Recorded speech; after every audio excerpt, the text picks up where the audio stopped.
النبي الكريم ونحن على ذلك لمن الشاهدين والشاكرين والحمد لله رب العالمين.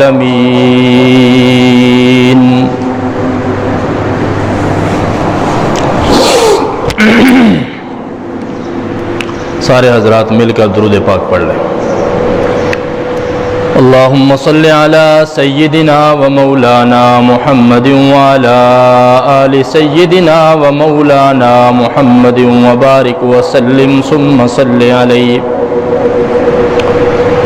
اللہم صل علی محمد فی اول کلامنا. اللہم صل علی محمد فی اوسط کلامنا. اللہم صل علی محمد فی آخر کلامنا. دمکتا رہے تیرے روزے کا منظر، سلامت رہے تیرے روزے کی جالی. دمکتا رہے تیرے روزے کا منظر، سلامت رہے تیرے روزے کی جالی. ہمیں بھی عطا ہو وہ شوق ابوذر، ہمیں بھی عطا ہو وہ جذبہ بلالی. انتہائی واجب الاحترام، قابل صد احترام حاضرین مجلس، اہل سنت والجماعت کے غیرت مند باشعور دوستوں، بزرگوں، بھائیوں، اور میری آواز جہاں تک پہنچ رہی ہے سماعت فرمانے والی پردہ نشین اسلامی ماؤں، بہنوں، بیٹیوں، آج کوشش کروں گا کہ ایک عظیم الشان سفر کی روداد آپ حضرات کی خدمت میں عرض کروں. اور وہ سفر ایسا عظیم الشان اور محتم بالشان ہے کہ اس جیسا سفر نہ پہلے کبھی ہوا ہے نہ آئندہ کبھی ہوگا. سفر کرنے والا مسافر بھی بڑا عظیم تھا اور منزل بھی بڑی عظیم تھی. جہاں سے سفر شروع کیا تھا وہ جگہ بھی بڑی عالیشان تھی، اور اس سفر میں ساتھ جو رفیق سفر تھا وہ بھی بڑا عظیم الشان تھا، اور جو سواری اس سفر میں استعمال کی گئی تھی وہ سواری بھی بڑی عظیم الشان تھی. اور جس ذات کے لیے یہ سفر کیا گیا تھا اس ذات کی بھی کوئی مثال نہیں ہے. اب آپ سوچتے ہوں گے کہ وہ سفر کون سا ہے، مسافر کون تھا، رفیق سفر کون تھا، ساتھ سواری کون تھی، اور جس کے پاس سفر کیا جا رہا تھا وہ ذات کون تھی. تو بڑے آسان انداز میں کہنا چاہتا ہوں کہ مسافر کا نام ہے محمد الرسول اللہ صلی اللہ علیہ وسلم. رفیق سفر کا نام ہے حضرت سیدنا جبرائیل امین علیہ السلام. اور سواری کا نام ہے براق. جہاں سے سفر شروع کیا اس جگہ کا نام ہے مسجد حرام یعنی کعبۃ اللہ. اور جہاں پہلا پڑاؤ کیا اس کا نام ہے بیت اقدس، جسے بیت المقدس کہا جاتا ہے. اور پھر وہاں سے بھی آگے سفر شروع ہوا. آپ پوچھیں گے کہ وہ کہاں؟ وہ سفر فرش سے عرش کا سفر تھا، زمین سے آسمان کا سفر تھا. اور جس ذات کے پاس یہ مسافر جا رہا تھا اسے اللہ کی ذات کہا جاتا ہے. تو ہے نا عظیم الشان مسافر، ہے نا بڑا عظمت والا یہ سفر، ہے نا بڑا رفت والا یہ رفیق سفر، ہے نا عظیم الشان یہ سواری، اور ہے نا وہ باوقار اور با کمال اور بے مثل اور بے مثال ذات جس کے پاس یہ سفر کیا جا رہا تھا. اس سفر کو معراج کہا جاتا ہے. کیا کہتے ہیں بھائی؟ اس سفر کو معراج کہا جاتا ہے. اور اس سفر کے دو حصے ہیں. ایک حصے کو اسرا کہا جاتا ہے اور دوسرے حصے کو معراج کہا جاتا ہے. اور پہلے حصے کا تذکرہ بھی قرآن نے بیان کیا ہے اور دوسرے حصے کا تذکرہ بھی قرآن نے بیان کیا ہے. اور اس کی تفصیلات کو تقریباً 25 کے قریب صحابہ کرام نے بیان فرمایا ہے۔ قرآن کہتا ہے سبحان الذی اسری بعبدہ، پاک ہے وہ ذات جو اپنے بندے کو لے گئی لیلاً، رات کے ایک حصے میں، من المسجد الحرام الی المسجد الاقصی، مسجد حرام سے مسجد اقصی تک، التی بارکنا حولہ، بیت اقدس وہ جگہ جہاں اللہ کہتا ہے ہماری آیات اور نشانیوں کا مرکز ہے۔ اور یہ سفر کروایا کیوں گیا تھا؟ لِنُرِيَهُ مِنْ آیاتنا، تاکہ ہم اپنے اس عظیم الشان مسافر جناب محمد رسول اللہ کو اپنی قیمتی عظیم اعلیٰ برتر بالا نشانیاں دکھا سکیں۔ انہ هو السمیع البصیر، اللہ سننے والا ہے اور دیکھنے والا ہے۔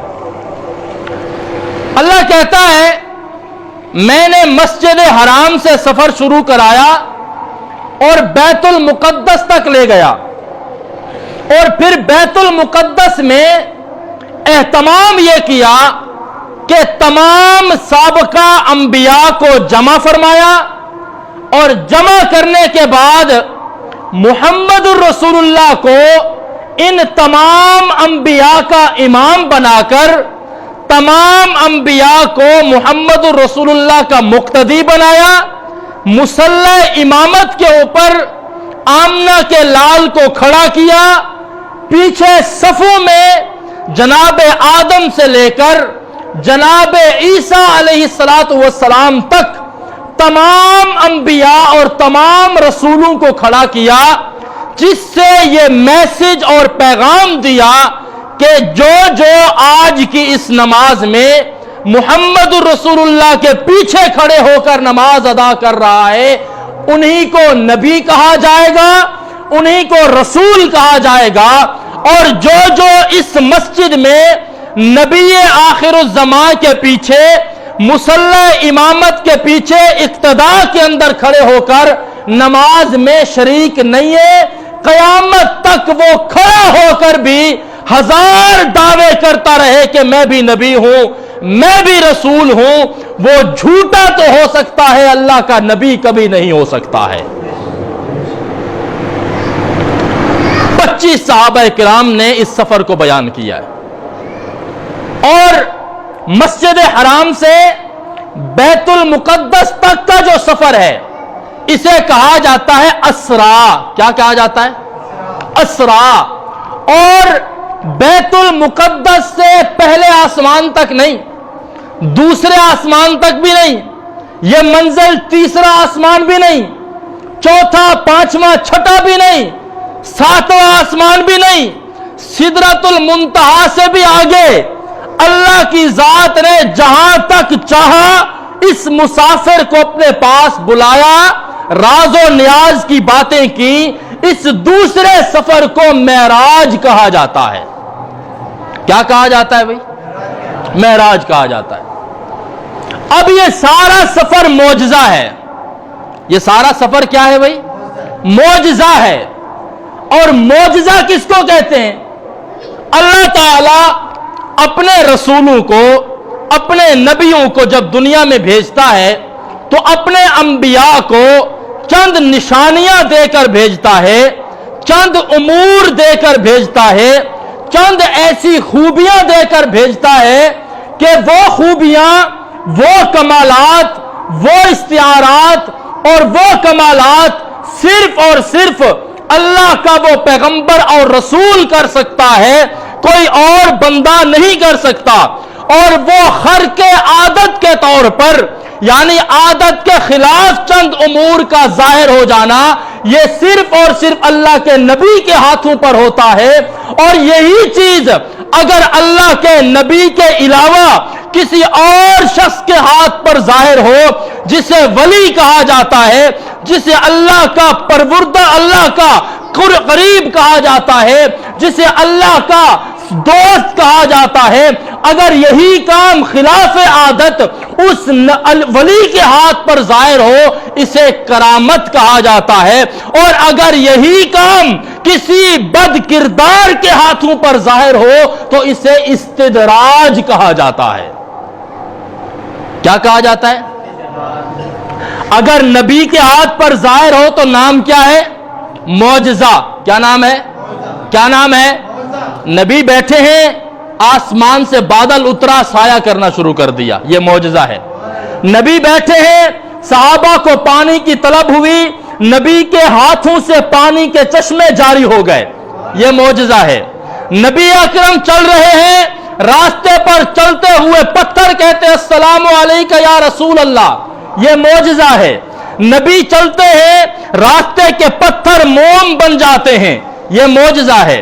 نبی امی کے جکم مبارک میں آتے ہیں، اماں آمنہ کنویں پر آتی ہیں اور پانی کا ڈول کنویں میں ڈالتی ہیں اور پانی اچھل کر اوپر آ کر سلامی پیش کرتا ہے، یہ معجزہ ہے۔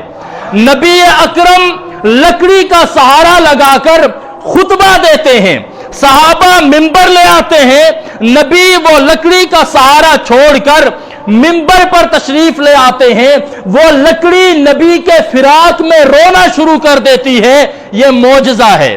نبی اکرم کو قضاء حاجت کی ضرورت ہوتی ہے، محمد الرسول اللہ انگلی کا اشارہ کرتے ہیں، دور کھڑا ہوا درخت زمین کو چیرتا ہوا محمد کے قدموں میں آ جاتا ہے اور آ کر بیت الخلا بنا دیتا ہے، یہ معجزہ ہے۔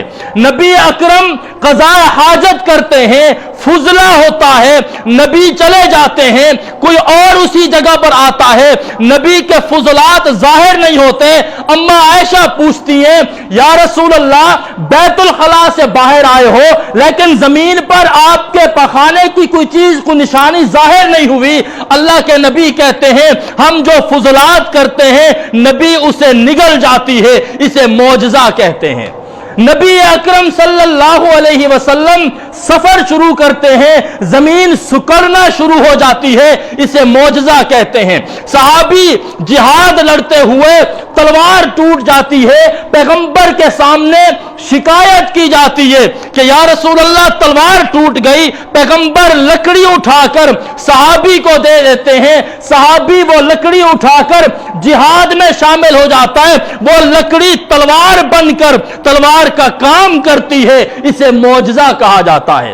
یہ میرے پیغمبر صلی اللہ علیہ وسلم کے معجزات ہیں، ایسے کام جو نبی کے ہاتھوں پر ظاہر ہوں وہ معجزہ کہلاتا ہے، اور اس معجزے کے اندر طاقت کس کی ہوتی ہے، قوت کس کی ہوتی ہے، قدرت کس کی ہوتی ہے؟ وہ اللہ کی قدرت ہے، وہ اللہ کی طاقت ہے۔ نبی دعویٰ نہیں کرتا کہ جو کچھ میں کر رہا ہوں یہ میری اپنی طاقت ہے، بلکہ نبی کا ہر فعل، نبی کا ہر عمل، نبی کا ہر قول، نبی کا ہر معجزہ، نبی کی ہر کوشش، نبی کی ہر تقریر، نبی کی ہر فعل، نبی کا ہر خطبہ، نبی کا ہر بیان صرف اور صرف اس لیے ہوتا ہے کہ لوگوں ہم اللہ کا پیغام لے کر آئے ہیں، اسی اللہ کی قدرت کو مانو گے تو ہمارے معجزے بھی برحق ہیں، اللہ کی قدرت کو نہیں مانو گے تو ہمارے معجزے بھی برحق نہیں ہو سکتے ہیں۔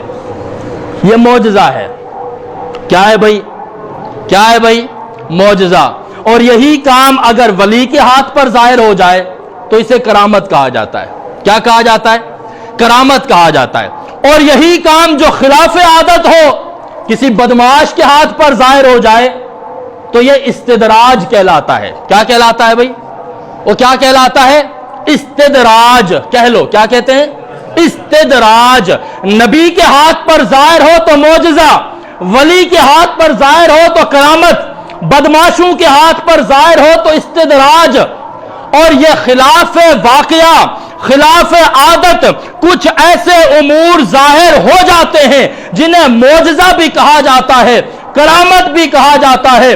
استدراج بھی کہا جاتا ہے۔ جناب موسیٰ کے سامنے چند جادوگروں نے لکڑیاں چھوڑی، وہ لکڑیاں، وہ رسیاں سانپ بن گئی، اور حضرت موسیٰ نے اپنی لکڑی چھوڑی، وہ اژدہا بن گیا، اور اس اژدہا نے سارے جادوگروں کی ان لکڑیوں کو، ان رسیوں کو جو سانپ بن گئی تھی، سب کو نگل لیا۔ جو جادوگروں کے ہاتھ پر ظاہر ہوا اسے معجزہ کہتے ہیں، اسے استدراج کہتے ہیں، اور جو نبی کے ہاتھ پر ظاہر ہوتا ہے اسے معجزہ کہا جاتا ہے۔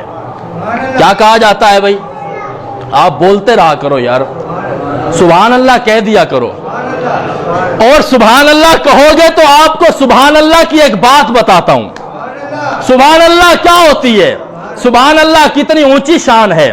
اللہ نے واقعہ بیان کیا ہے امام الانبیاء کا، اللہ نے واقعہ بیان کیا ہے امام الرسل کا، آمنہ کے لال کا، معراج کا واقعہ، اسرا کا واقعہ۔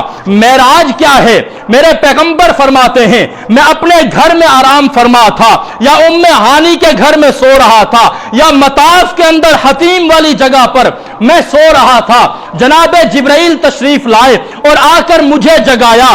جگانے کے بعد میرا سینہ مبارک چاک کیا، چاک کرنے کے بعد قلب اطہر کو باہر نکالا، قلب اطہر کو آب زمزم کے ساتھ دھویا، علم و حکمت کو سینے کے اندر بھرا، اور بھرنے کے بعد ایک سواری کو لایا گیا، اسے براق کہا جاتا ہے۔ میرے آقا فرماتے ہیں براق کی تیز رفتاری کا عالم یہ تھا کہ جہاں اس کی نظر پڑتی تھی وہاں اس کا پہلا قدم پڑتا تھا، اتنی تیز رفتار وہ سواری ہے، نبی کے قدموں میں لائی گئی ہے۔ میرے آقا فرماتے ہیں میں اس پر سوار ہونے لگا، وہ براق بدکنے لگی، وہ اچھلنے لگی۔ جناب جبرائیل ایک جملہ کہتے ہیں، وہ جملہ بڑا عظیم الشان ہے، وہ جملہ بڑا کامیاب ہے، وہ جملہ بڑا عظمت والا ہے۔ جبرائیل امین اس سواری کو مخاطب کر کے ارشاد فرماتے ہیں بدکتی کیوں ہے، اچھلتی کیوں ہے، کودتی کیوں ہے، مخول کیوں کرتی ہے؟ تجھے پتہ نہیں ہے تیرے اوپر آج جو سوار آنے والا ہے، اس سوار جیسا سوار نہ تجھ پر پہلے کبھی سوار ہوا ہے، نہ آئندہ کبھی سوار ہوگا۔ اچھلتی کیوں ہے؟ حدیث یہ کہتی ہے، روایات یہ کہتی ہیں، حضرت جبرائیل کا یہ کہنے کی دیر تھی، اس براق نے شوخیاں مارنی چھوڑ دی ہے، پسینوں پسین ہو گئی ہے، شرمندہ ہو گئی ہے، اپنے آپ کو جھکا لیا ہے۔ میرے آقا فرماتے ہیں میں براق کے اوپر سوار ہو گیا، سفر جاری ہو گیا۔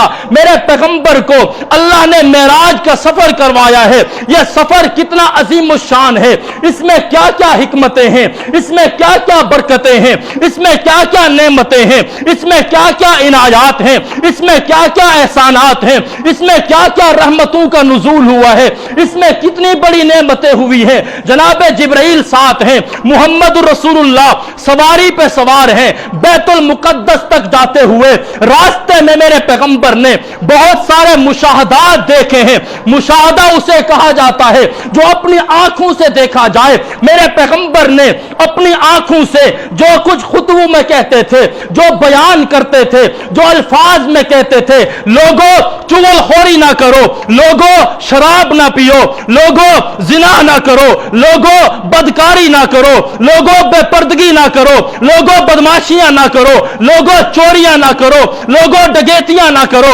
میرے پیغمبر کو اللہ نے کہا اے محمد آج تک آپ زبان سے اپنی امت کو سمجھاتے آئے ہو، اور آج میں آپ کو مشاہدہ کرواتا ہوں چور کی سزا کیا ہوگی، زانی کی سزا کیا ہوگی، شرابی کی سزا کیا ہوگی، جواری کی سزا کیا ہوگی، ڈکیت کی سزا کیا ہوگی، بے نمازی کی سزا کیا ہوگی۔ میرے پیغمبر آج تک زبان سے کہتے رہے، رب نے اس سفر میں یہ برکات بھی دکھائیں، یہ مشاہدے بھی کرائے۔ میرے پیغمبر فرماتے ہیں انہی واقعات میں سے ایک واقعہ یہ بھی ہے کہ میں چلتا جا رہا تھا، میں نے راستے میں دیکھا کہ